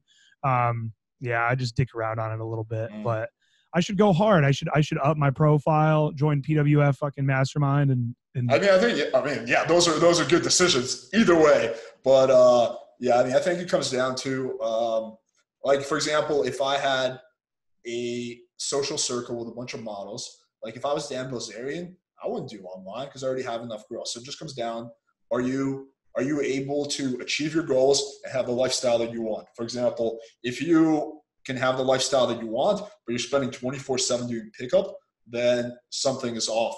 Like that used to be me when I was just doing cold approach in 2013, 2014. When I first started getting into it, I was going out every single night, almost every single day. And I was getting laid, but my ROI on my time wasn't that efficient. You know, I was like, I didn't have a job, wasn't going to the gym, you know, I just wasn't doing other hobbies and shit. So I think it comes down to that, you know, ROI, and then are you able to accomplish your other goals? And if you can do that without this or that, there's no like right or wrong answer. It's not like this one. It's a big part of it also depends on your personality. Like for me personally, I probably prefer day game more because I'm more about like cracking jokes and being witty and like little things like that and kind of mildly trolling the girl. And yeah, you can do that at night, but like clubs aren't too much of my scene, right? But that's not to say that clubs are bad. It just kind of comes down to one of my really good buddies, he's all about clubs because he's a dancer and he fucking has like a Italian accent. So that's his shit. He doesn't like to talk to girls during the daytime or go to dive bars. So yeah, a lot of it just has to be based on your personality. There's no like universal, you have to either go to a club or you're going to jerk off tonight type of thing. Here's the biggest thing I say to guys too when it comes to like this about what you're going to do, night game, day game, online, what are you going to do, right? Dude, if I had no fucking girls in my life, right? And that's going to be some guys watching this right now. Like you don't have chicks in your life at all. Some of these guys watching. I would be on fucking every dating app there is. I would be out doing day game and I'd be out doing night game. Even fucking during Corona, I'd go walk the streets at night or something. Like, dude, I'm gonna get fucking laid one way or another, right? So to me, it's what you're saying, which is, yeah, get the lifestyle that you want. So guys will even say to me almost with shame, again, because I've done like so much day game infields and stuff. They'll be like, yeah, man, I've been like really crushing a night game and shit, but I haven't really been doing much day game. And I'm like, good, you don't fucking have to. Or vice versa. I need to really work on my night game, but I do really well through day game, you know, pretty consistently, sleep with like a few new girls a month, whatever. I'm like, you happy with that? They're like, well, fuck yeah, I am, whatever. Then you don't need to go out at night. Like, just, dude, if you're a male, okay, which everyone watching this is, except for the reporters that are trying to get us. So if you're a male watching this, if you're a healthy male, you should have a sex drive, okay? And so for you to decide as a male that like I'm going to have a sex drive and never satisfy that except for like to porn by myself, that is you doing yourself a massive, massive disservice. It's you not self-loving. It's you not respecting yourself. So especially during Corona, if you don't have chicks in your life, you should be going hard as fuck it online. Oh, absolutely. I mean, yeah, I remember there was this guy who was telling me, you know, I hadn't talked to him in several months and I was like, hey man, so what's been going on? He's like, oh, you know, pretty good. You know, I got a few booty calls. And he's like, but, you know, like I met this promoter and like I met them through night game and they weren't online. He's like looking at me like I was going to be pissed at him. Motherfucker. Like you're fucking these girls, not online. I'm like, good. That's cool, man. That's good. It's all about getting laid and having the lifestyle you want. It's not about how you met the girl. Only pick up nerds give a shit. Oh, that wasn't a real technical day game approach. That was more of an online easy number. Like, it doesn't count. A rat's ass. Same with alcohol. I've been fucking sober for 5 years. Guys are like, yeah, when I go to do night game, I sometimes have a couple drinks. And I'm like, good, you fucking should. Like, have some drinks while doing night game. Guys on boot camps are like, can I drink? I'm like, I don't want you getting drunk, but for sure have a couple drinks. It doesn't matter. Like, it's not the end of the world. You don't drink at all? Not at all. I haven't had a sip in 5 years in November. That's fascinating. Was there a specific reason that made you go like sober? Dude, I drank hardcore from like 16 forward, right? Like 16 to 25. I grew up out in the country. That's what we did. We would drive around and get drunk in our cars. We had nowhere to go. So like we would just drive in these back roads and get wasted. And I just drank forever. And then I would even hear RSD Tyler back in the day. He would start talking about sobriety. I'd fast forward it. I'd be like, dude, I fucking don't care about you're like a weirdo that you don't drink. Like, what the fuck? I don't want to hear this. And then what happened was me and my buddy Jason, we just did a 30-day no alcohol challenge. This was when I was 25. And we did a 30-day no alcohol challenge. And by the end of that 30 days, dude, it was like having that 30 days made me get through it, right? Because I used to try to quit alcohol. I'd be like, yeah, I want to quit. I need to stop. I drink too much. I party too much. I spend too much money. I'm fucking girls raw. Like, I need to not be drinking alcohol. And then I was like, I can make it 30 days. So by the end of that 30 days, dude, my entire life just improved so much that I was like, I'm going to do 30 more days. That's it. Like, I couldn't say goodbye to it. And I would just keep pushing back. I was like, my birthday is coming up. I'm getting fucking hammered. And then I would just never, ever drink again. I did it again for the 1 year mark. I was like, 1 year and I'm going to get wasted again. And I just never drank again. Okay. Yeah. I mean, I can sort of, I drink, but it kind of sounds like the way I am with the paleo diet. Like, I eat full 100% paleo, and I started doing it like 6-7 years ago, started feeling so much better, exactly what you're describing. And I just never went back. I never cheat on my diet. And it's like, could I? Sure. Would the world end? No, absolutely not. But it's like, I feel a lot better when I eat paleo. Like, alcohol doesn't really seem, I was never that heavily into drinking. You know, people think, oh, Russian must be chugging vodka. But I was actually never I was more into weed growing up. So I wasn't like ever super into drinking. So I never really had that, big ups and downs with drinking. Like, as long as I have a few drinks, I'm gonna be fine. But yeah, with like diet, absolutely. As soon as I switched over to paleo, stopped getting colds, just all around, more energy, less depression, like everything just got better, like all around, universally. So Yeah, that's dope, man. So you never fuck around at all. Like, you'll never have like a cheap meal, like pizza or anything like that. Dude, I haven't had pizza in 7 years. Damn, that's good, man. I mean, fuck, you're low body I miss fat. it, though. Yeah. What percentage body fat are you? I'm like 6%. Nice. That's what's up, man. Hell yeah. I'm probably 26% or so. No, I'm playing. No, I'm I don't know what I'm at right now. Probably, I mean, if I had to guess, I would say you're 15 or 16. Yeah, I mean, it's I'm really fucking comfortable with my body now, but I'm just trying to lose my gut. I just still have a little bit of a belly that I'm trying to lose. But like I'm going hard. I'm not even concerned with it. It'll be gone by June, 100%. So, and it's super fucking important. And guys, there's almost a religious debate that happens in all of these areas, right? I would never go to a club. I only fucking do online. Clubs are for losers. Looks don't matter, blah, blah, blah, this like religious shit. And it's like, dude, it just do everything. Be a fucking winner at everything, and you're going to end up yielding the results that you want in your life. Like, go hard at fitness, go hard at game, go hard at all this shit. Yeah, I mean, my theory is, this is kind of how I look at it. Have your goals. So your goals are probably to have a great sex life with a variety of girls and have a bunch of abundance. With fitness, it's probably to be in amazing shape, look and feel good, right? Those are your goals. So try different approaches that can get you to that goal. So what can get you towards your goal of having great sex life? Day game, online game, social circle, night game. Try all those. See which ones you prefer the most, you enjoy doing. Like for me, if I started going to clubs like I used to when I was 22, 23, dude, I would fucking wear out in days. Like, I just fucking hate clubs. But that's just my personality. Not to say that clubs suck. It's just that I don't like them.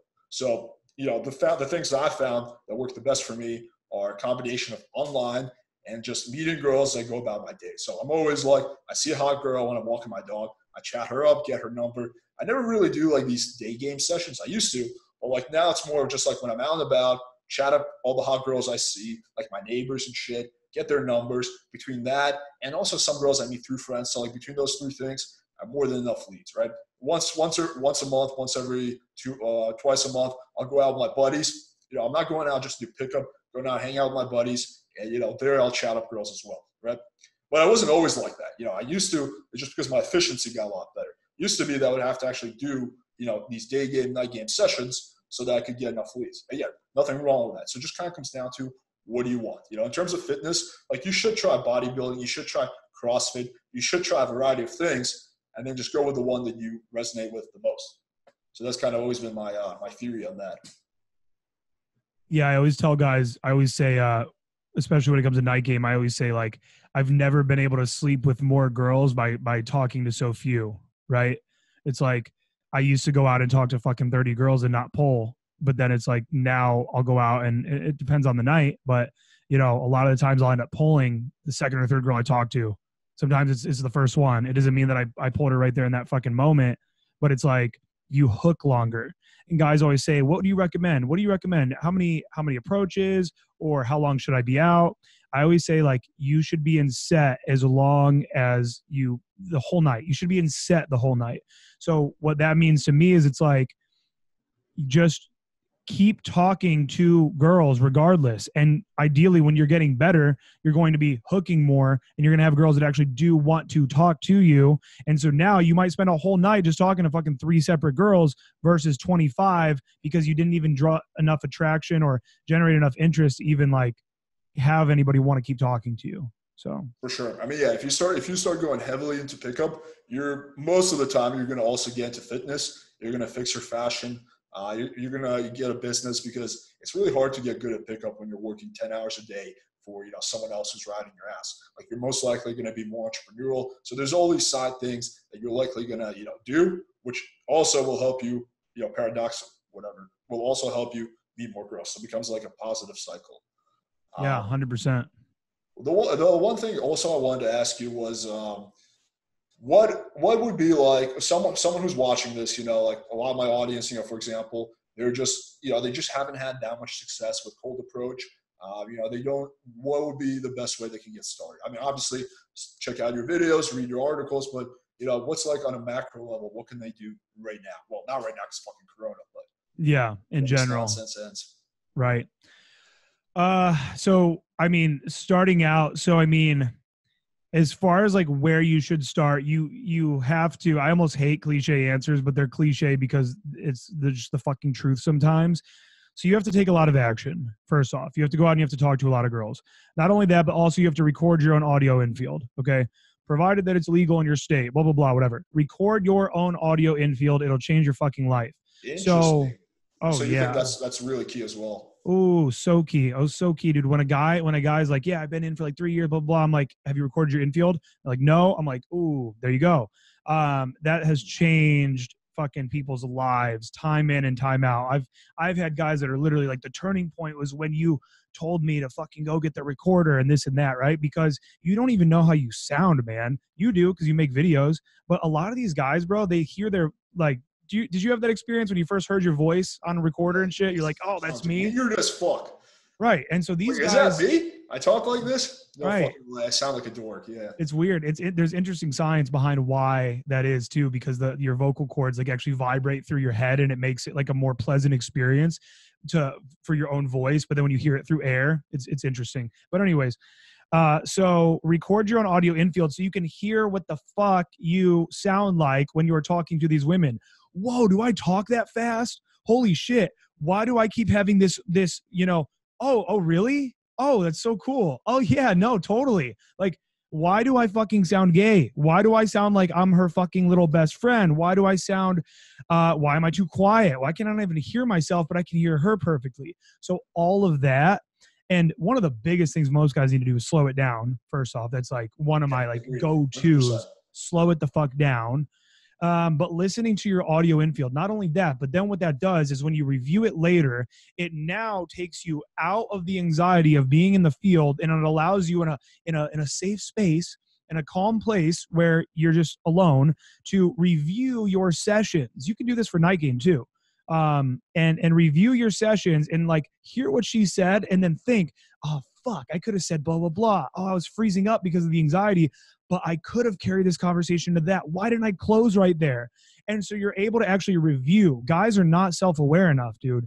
They're just out there fucking throwing shit at the wall. Nothing's working. And they're like, I can't figure it out.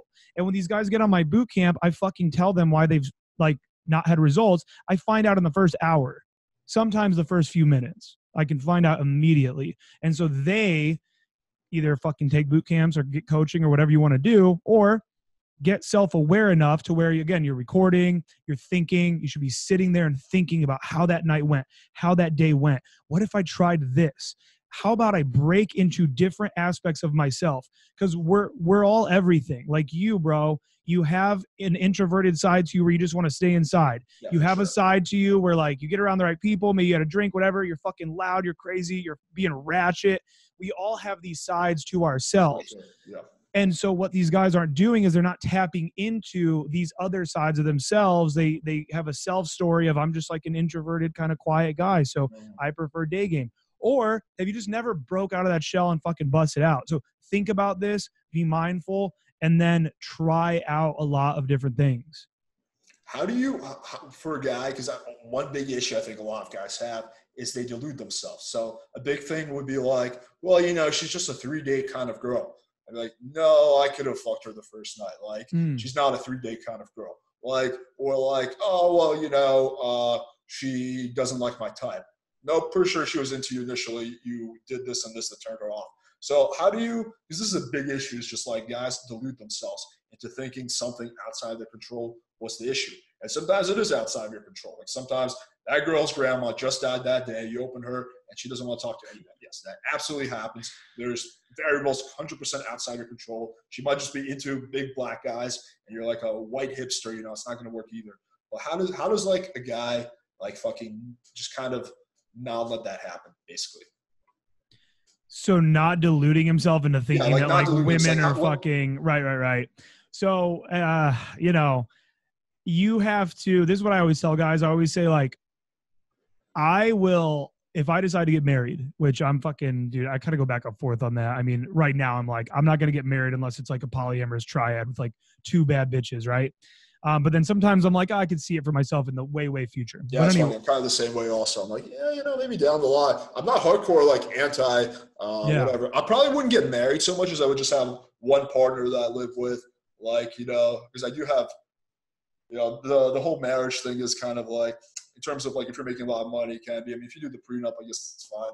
But yeah, I'm not against monogamy, like at all. Like I could definitely see myself doing that 10, 15 years from now. Absolutely. Yeah. How old are you right now? I'm same age as you. I'm 30.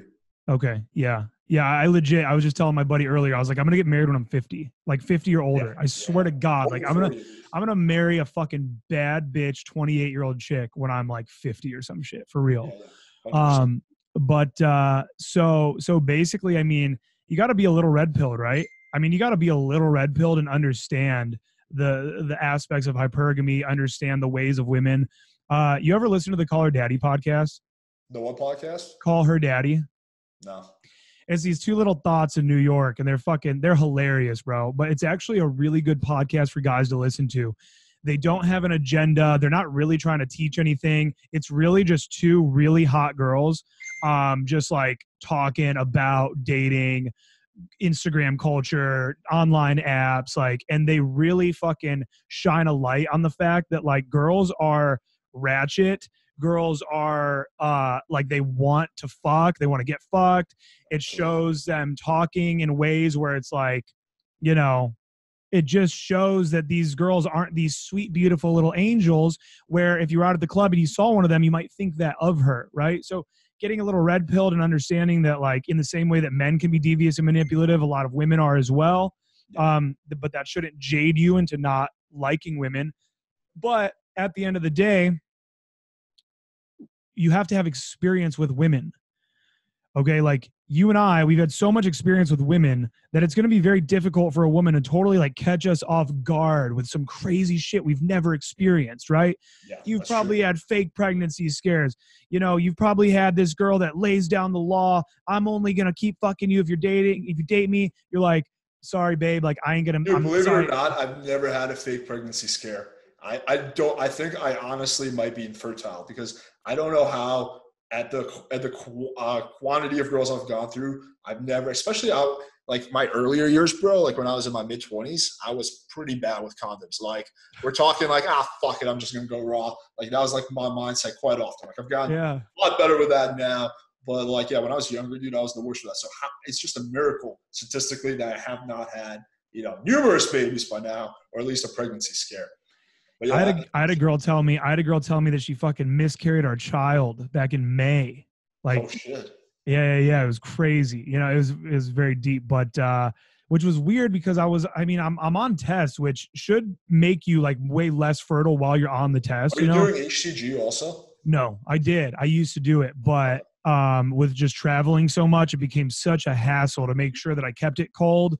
And then you look into the stories of what can happen if you do let bacteria form, and it just scared me. So I don't fuck with it anymore. Um, but what was I fucking saying? Oh, all I'm saying is that the more experience you have with women, the less likely you are to get completely and utterly fucked over by women. Yeah. You see what I'm saying? Yeah. Think about these guys, you know, maybe like from your high school, from your college, like whatever the fuck, where like, dude, they end up in these terrible marriages because deep down they felt like this was the only girl they could get back when they were like 20, 21. They rushed into it. That girl's cheating on him when they're 25, 26. He's devastated. He loses half the house, all this kind of crazy shit. It's like, dude, I just know them so well inside and out now. I know early signs. I can tell, oh, this girl gonna be fun to have sex with, way too dramatic, talk shit about her friends as soon as we leave the club. Like, no, I'm not dealing with this. So you start to know what you want by tasting all the fucking flavors. So I don't remember what the question was, but No, just that is very true. If yeah. you know a woman really well, it's going to be hard for you to delude yourself into thinking, oh, she's just a 3-date kind of girl. No, that's clearly no. She's the kind of girl that gets gang banged every Friday night. You Here's know, what I'm gonna say. Whoa, that's graphic, bro. She's out there getting railed full by black the jersey every Friday night. yeah, by the Not black OSU team. and just fucking destroy her. Poor Yeah. Susie. Saturday And night though, she goes to church. yeah, exactly. And fucking back to lifestyle, what you were saying, like whatever makes you happy, right? Dude, I've fucking hung out with girls 3 or 4 times that wouldn't have sex with me because I enjoyed the shit out of these girls. We'd maybe make out hardcore. She was really hot. We were having a good time. Like she made me laugh. Like we had an awesome time. Then we end up fucking and like whatever, dude. Maybe I could have fucked her first date or whatever. Some other way more alpha dude could have, whatever. But I will not put up with it even slightly if I don't enjoy the girl.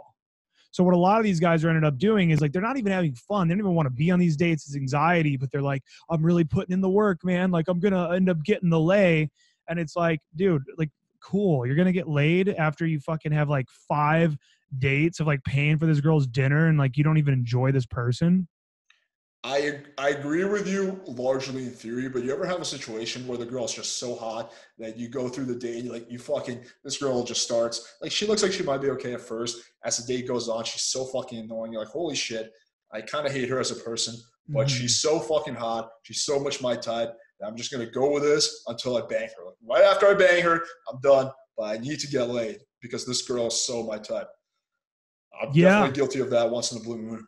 Yeah, for sure. I mean, I don't think it's ever gone 4 or 5 dates, but I think it's No, just first date. because Yeah, no. oh, Yeah. right. Yeah, definitely. Oh man, I had one, and I kind of still even regret letting her go, actually, to be honest. But I had this one that I was seeing for like about a year, starting 2 Halloweens ago. We met 2 Halloweens ago, and we had been hooking up till about this last Halloween. And this girl, it was crazy. Like she was just so fucking hot, and the sex was so good.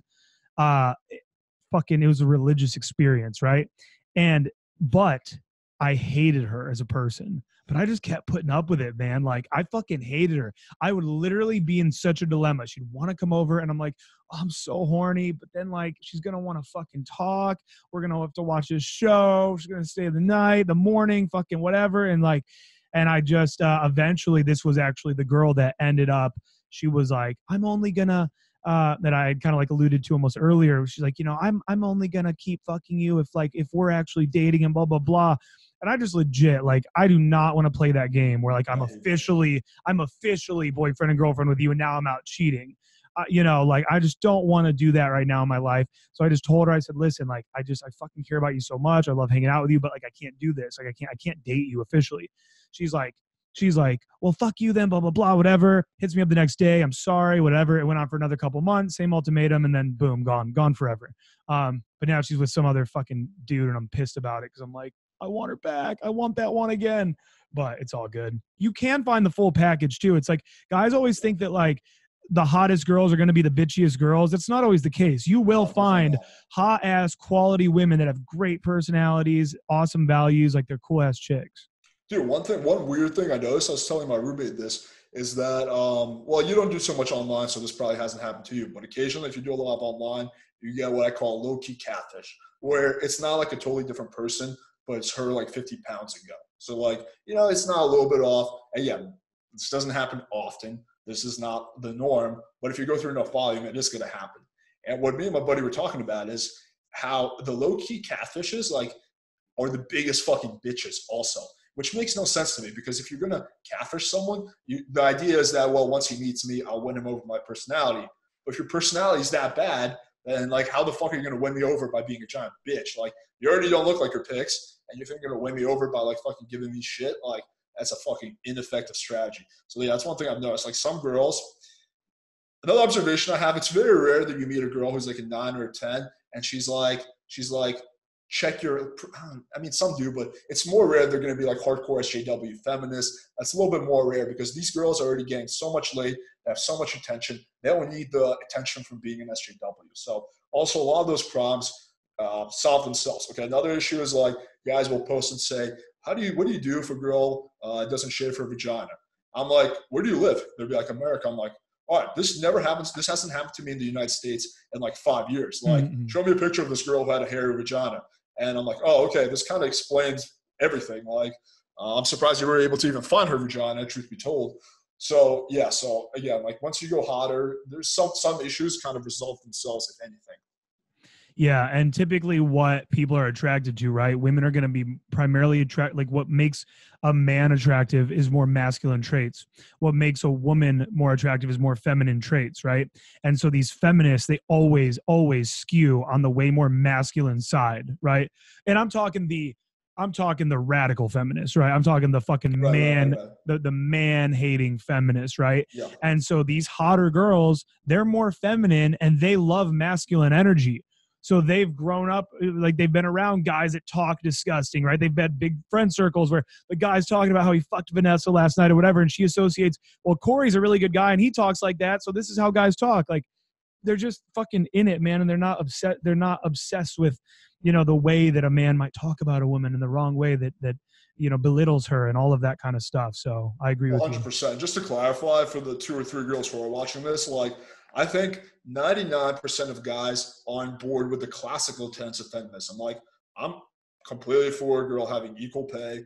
I'm for a girl, you know, having the same rights as men, like all that shit. Like, no guy, or maybe 0.01% of guys are like anti that. Like, we agree with all that. What we don't agree with is the fact that you should try to be someone that you're not. You should try to put on this masculine front.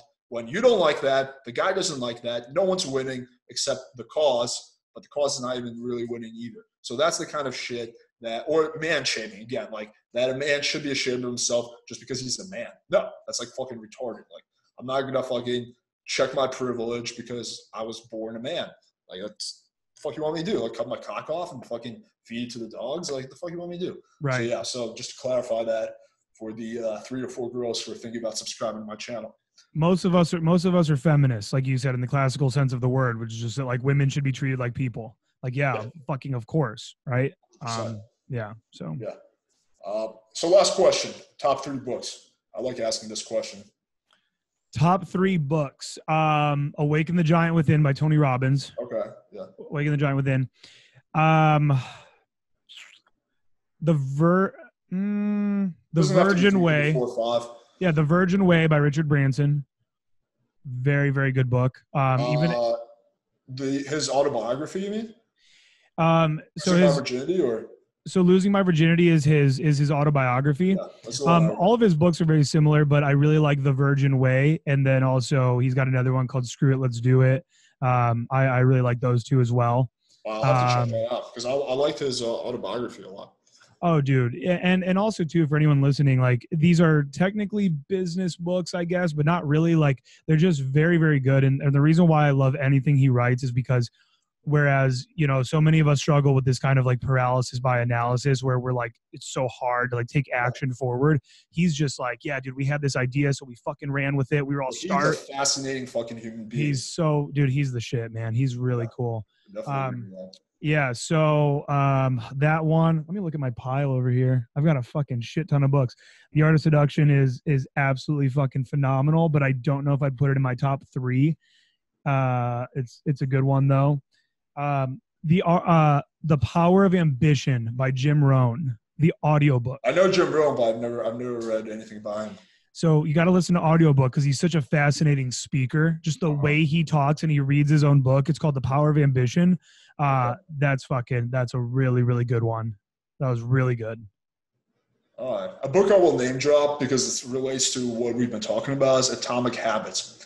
I forget who it's by, but I read it about 3 weeks ago, and it's an amazing book for changing your habits. Like, to give a personal example, I know meditation in theory is good, like, scientifically proven.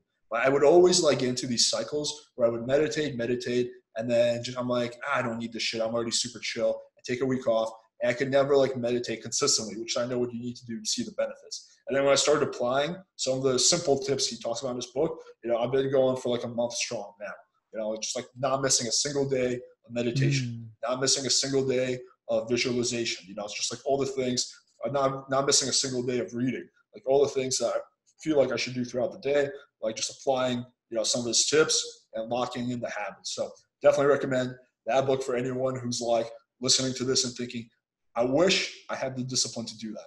That book will kind of help you get there. Yeah, that sounds awesome. I'll check that one out too. Yeah, it's a great one. But yeah, man, thank you for coming on. I appreciate this. I do want to say that one of the big things I respect about you is that you don't get involved in like the stupid fucking pickup drama that I see a lot of dudes, going down that rabbit hole. Like, you kind of just do your own thing. You keep it pretty real, So I respect that, man. Thank you for coming on. Yeah, and also too, to that real quick, I just want to say, I really think at the end of the day that I'm the greatest cold approach pickup coach in the entire world, and as such, I just don't. Whenever I see somebody that says otherwise, I can't even process it. It's just like it's almost like another language when I see like another coach coming after me or something like that. So I don't even bother with it. You know what I'm saying? So yeah, I've loved this talk, man. We actually had a lot. This is our first time really talking. I think we have a lot in common. Yeah, for sure. We gotta give props to Vishu for introducing us. I love that dude. He's fucking awesome. Shout out to Vishu, yeah. Yeah. Awesome. All right, bro. Thanks for coming on. Dope. Hell yeah, bro. Thank you.